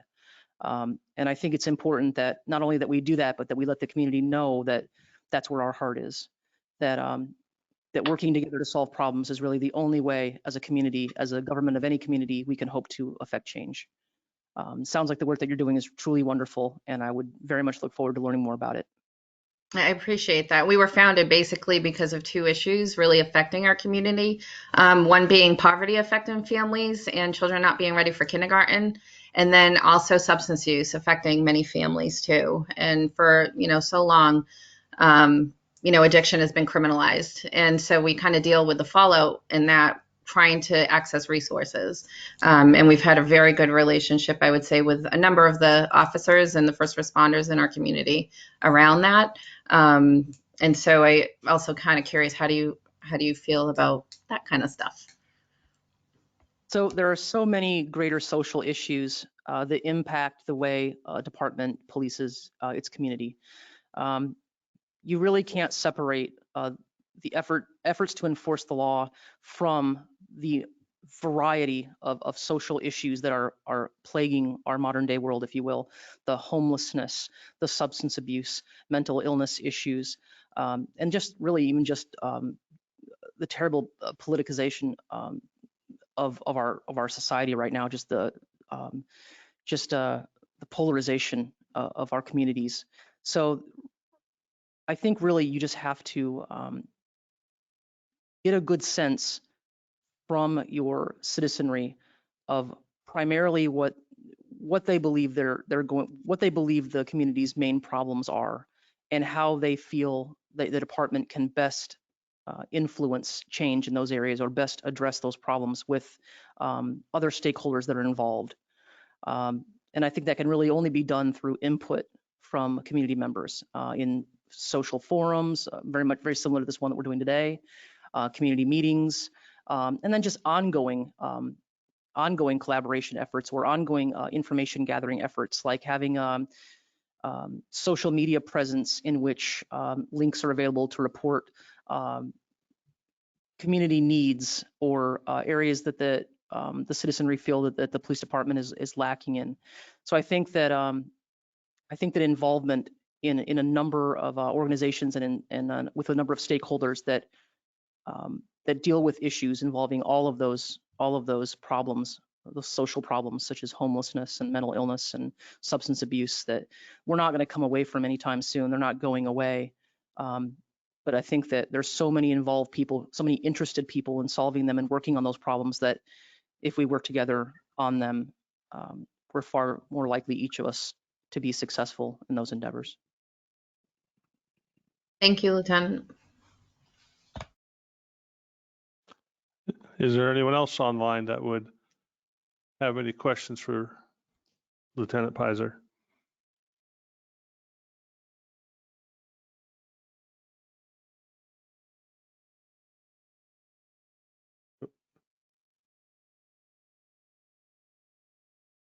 No, at least not at this time. Oh, okay, in the back corner, we have Helen Hanks. Good afternoon. It is afternoon. Helen Hanks, born and raised in Tilton, New Hampshire, and excited to have you here and considering this opportunity. In thinking about law enforcement training, there's certainly the standard law enforcement certification requirements of any certified force.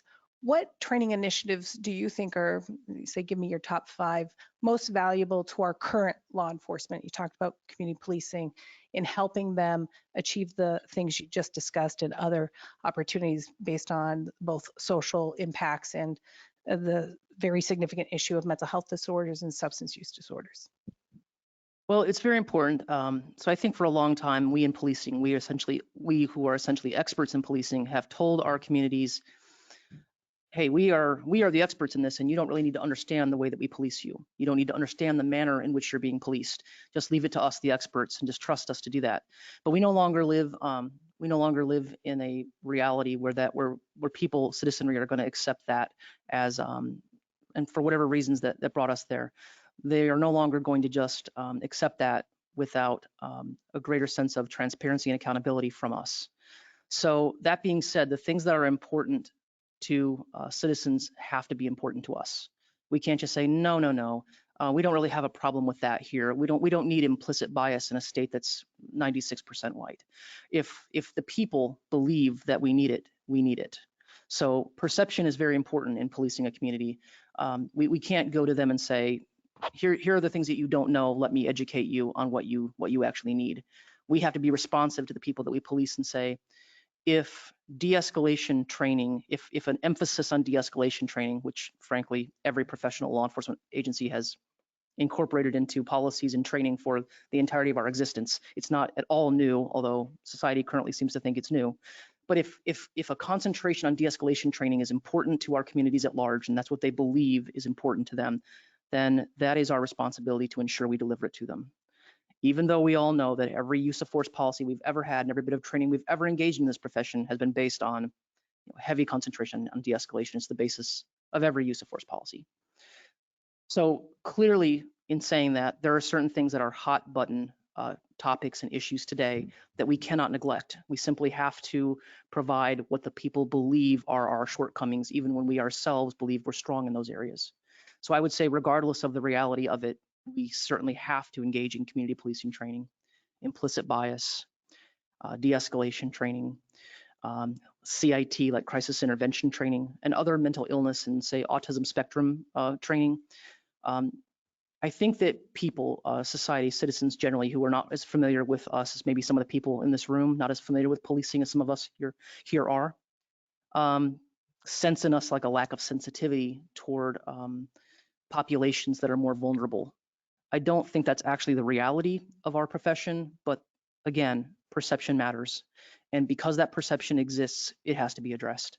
So I would say that those hot button topics, if you will, are very important in this day and age, and that it's important that that we take them very seriously, that we devote ourselves to ensuring that our personnel are on the same page with us. You can't provide training to someone and just give them the nod and the wink and say, yeah, hey, de-escalation training again, as though it's not actually important. We have to make sure that from an organizational culture standpoint, they understand that Responsiveness to the community is vital. And if our people are not on board with us and what we're doing for them, we will be an abject failure.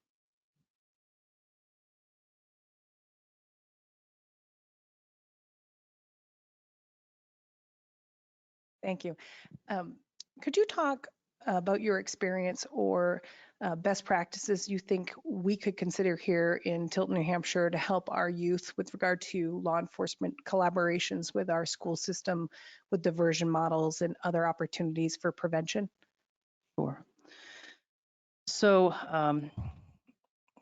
I think first and foremost that, as we talked about before, having a as robust as possible. I was going to say having a very robust school resource officer program, but I understand that we're always dealing with resource availability. So for the town of Tilton, a robust SRO program may very well be one SRO.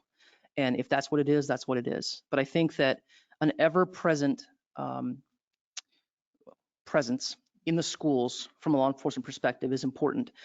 Programs like DARE or other programs that come in on an intermittent basis to teach kids a class or to present material to them, anti-drug or other, other law enforcement related programs such as that are valuable, but their infrequency make them less likely to be meaningful for our kids than having a presence there.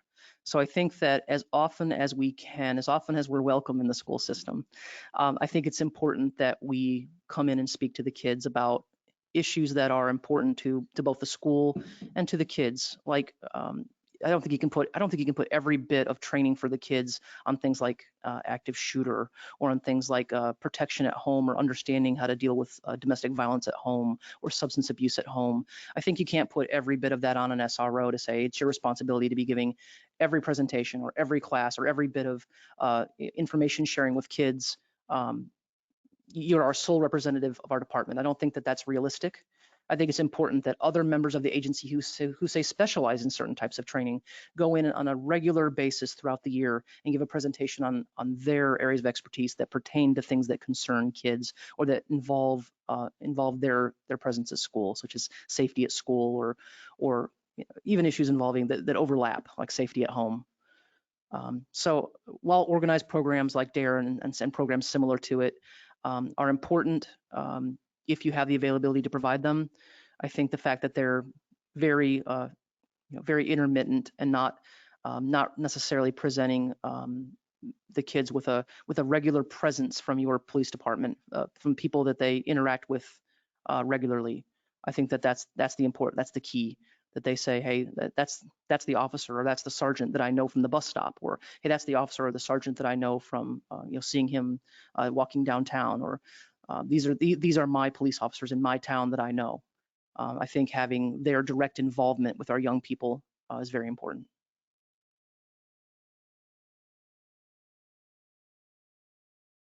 All set? Okay. Is there anyone else online that would like to make or ask a question? Sure. Hi, Lieutenant Pizer. This is Ken Norton, and I was on the interview panel. And welcome to Tilton. Great. I wish I was there in person. I'm not turning my camera on because I'm riding in a car in Maine. But I would just like to ask a small town type question, somewhat related to some of the questions you've been getting. But we have in Tilton a bike posse that's made up of mostly teenage boys that are riding pretty erratically on Main Street and doing this thing called the suicide swerve, where they do wheelies and swerve in front of cars. They've bumped into pedestrians. Shopkeepers are kind of getting annoyed because they're doing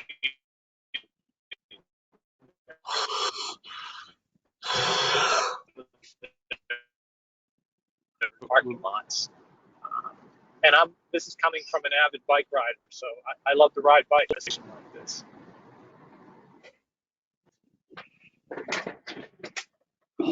Yeah, you're a little in and out there, Mr. Norton, but Did you get the gist of I got his the question? gist of it, yeah. Okay. Thank you, sir. You're breaking up a little bit, but I've got the gist of your question, I think. How would I handle the bicycle posse situation?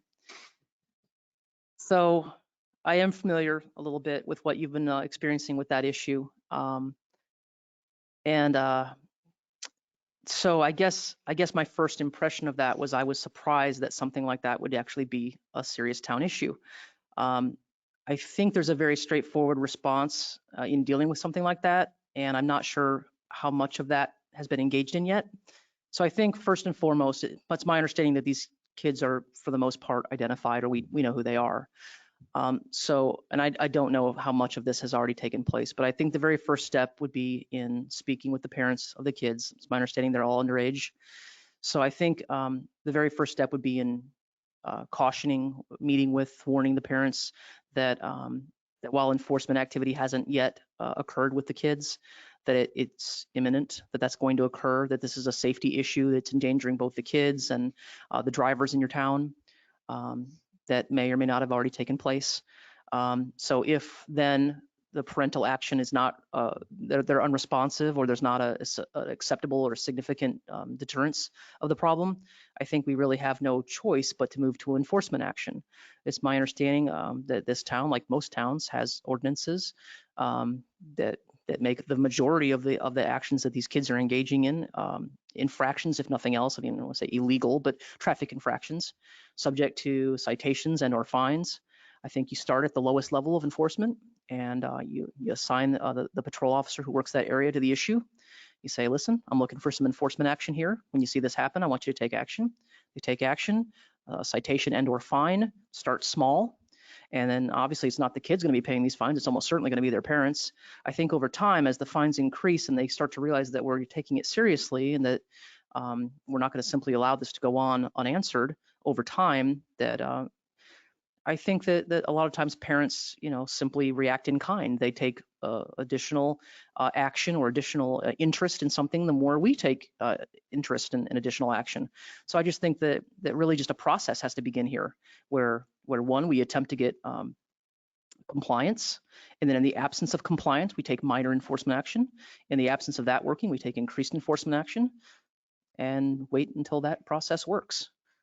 Which I would think at some point along the way it ultimately would. Okay, right. thank you. Any other questions, Mr. Norton? None from me right now, thanks. Okay.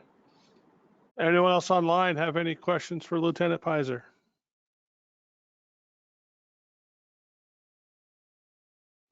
Anyone here in person have any more questions? Yeah. Kevin got 3 or 4. I did put one in the chat, but it was kind of asked and answered already. Oh, go ahead.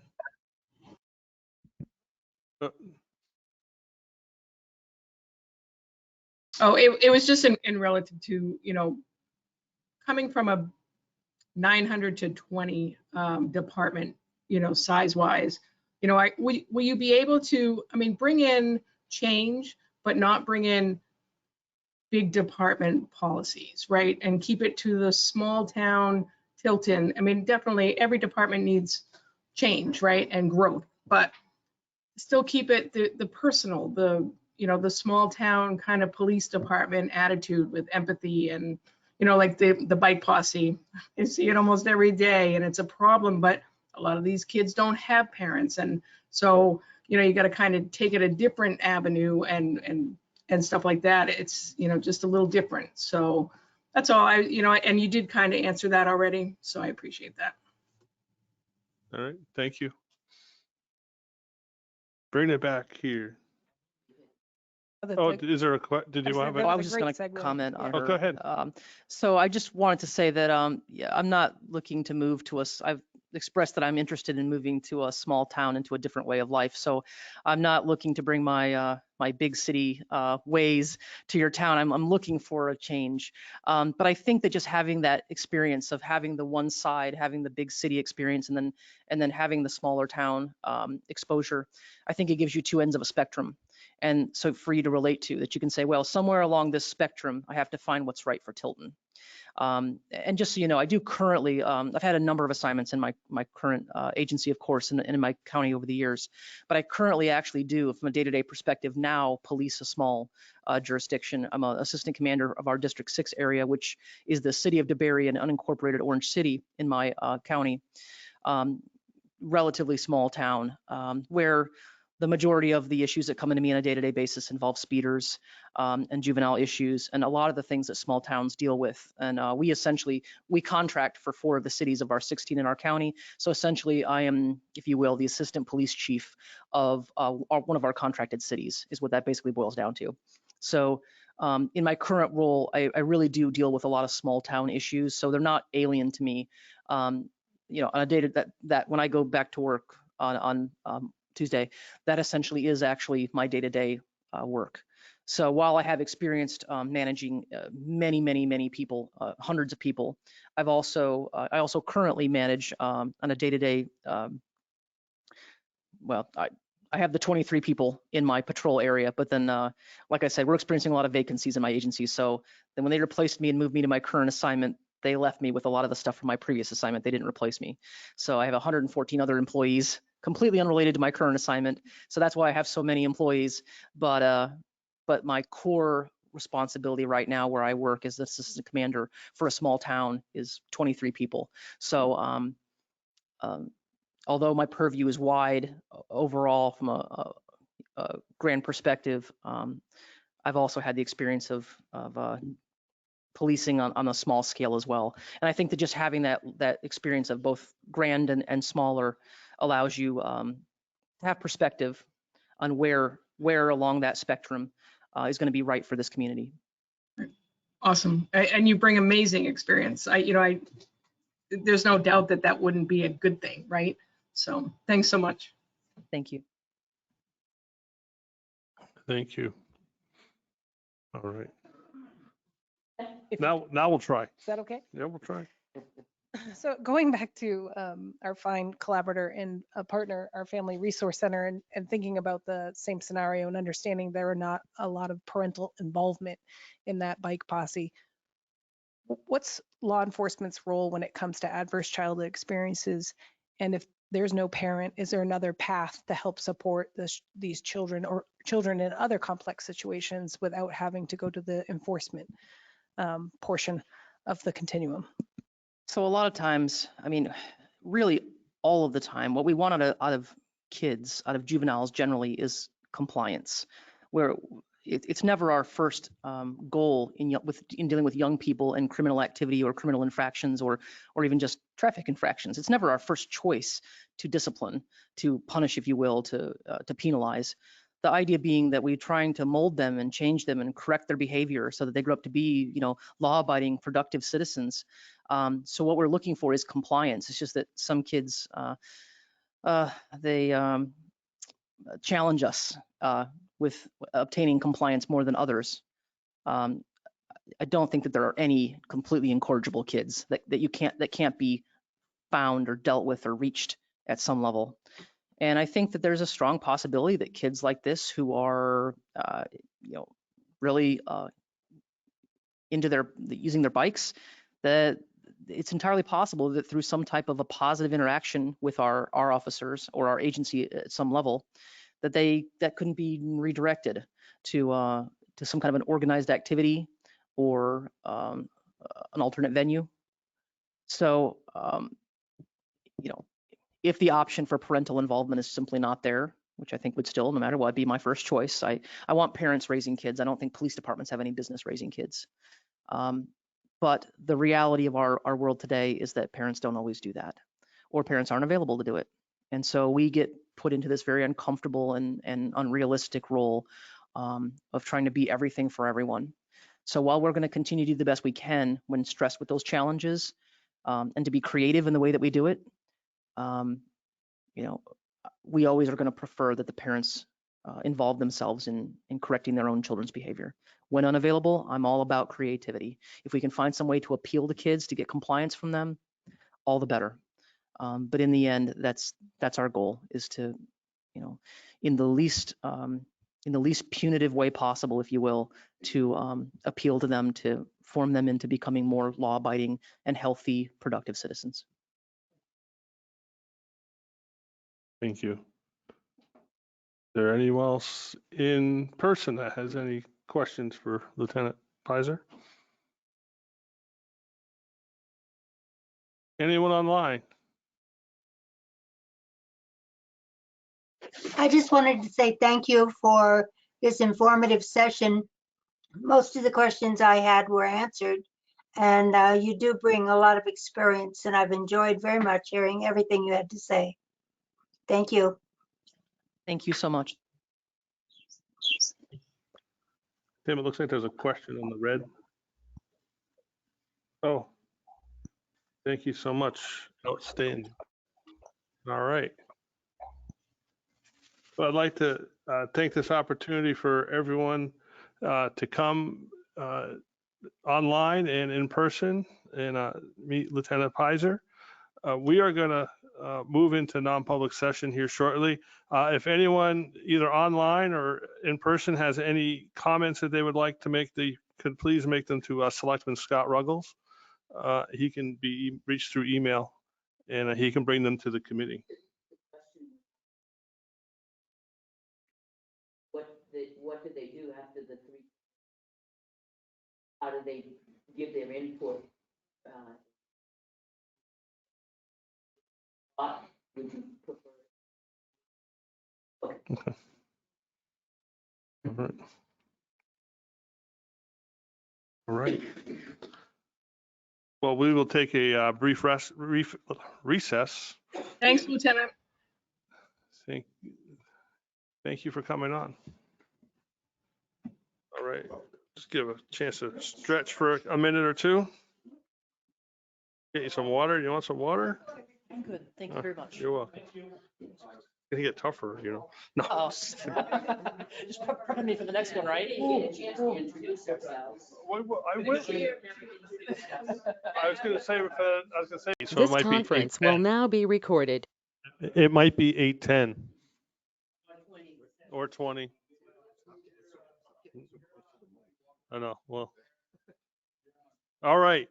The time being 7:09 p.m. I'd like to make a motion to move into non-public per RSA 91-A:3, Roman numeral 2A, the dismissal, promotion, or compensation of any public employee or the disciplining of such employee or the investigation of any charges against him or her, unless the employee affected, 1, has a right to a public meeting, and 2, requests that the meeting be open, in which case the request shall be granted.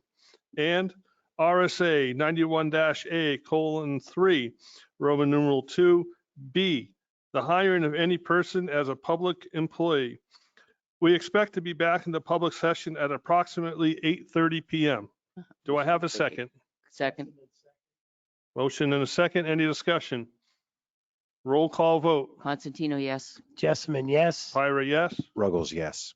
Scanlon, yes. And we are in. This conference will now be recorded.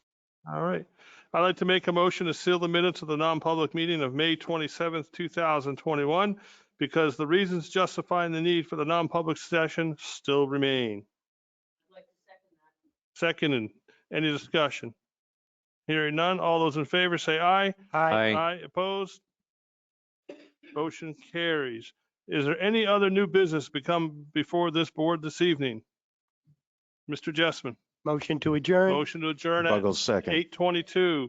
All those in favor say aye. Aye. Aye. 9:22. 9:22. Sorry, Gail. 9:22. Have a nice Still night. aye. Back at 8:30.